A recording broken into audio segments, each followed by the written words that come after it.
30 ans que ses addictions le hantent. Dès son arrivée dans la capitale à la fin des années 1980, Pierre Palmade a goûté à la notoriété en même temps qu'aux mondanités parisiennes. Mais le noctambule a vite été tenté par les dérives parfois associées à une telle vie et a commencé à enchaîner les soirées en compagnie de ses démons, la drogue et l'alcool. Dans son livre « Dites à mon père que je suis célèbre », HarperCollins, 2009, dont BFM Télévision a diffusé quelques extraits vendredi 17 février pour les besoins d'un nouveau numéro de Ligne Rouge, le comédien de 54 ans s'était ainsi confié sur ses lendemains de fête excessive. « Les douches ne me font pas forcément du bien, je suis tellement en manque que je picole au lieu de me laver.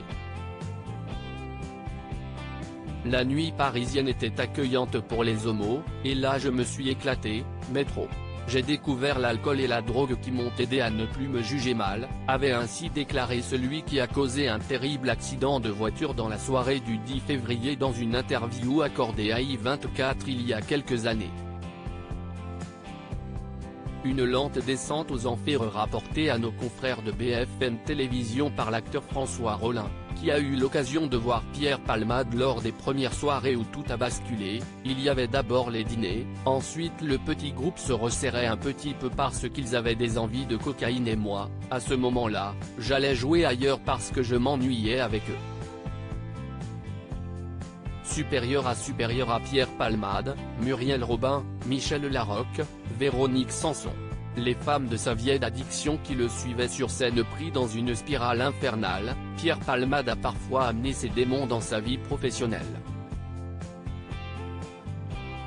Michel Larocque l'a ainsi vu sombrer lorsqu'il se donnait la réplique sur scène dans le fameux triptyque théâtral Ils s'aiment, 1996, Ils se sont aimés, 2001, et Ils se re-aiment 2012. Quand Pierre arrivait sur scène, je voyais très vite dans quel état il était. Je pleurais parfois avant que le rideau s'ouvre tellement je comprenais qu'il était ailleurs. Mais il disait que tout allait bien, avait-elle confié, comme l'a rapporté Paris Match jeudi 16 février. Article écrit en collaboration avec 6 médias Crédit Photo, capture d'écran BFM TV.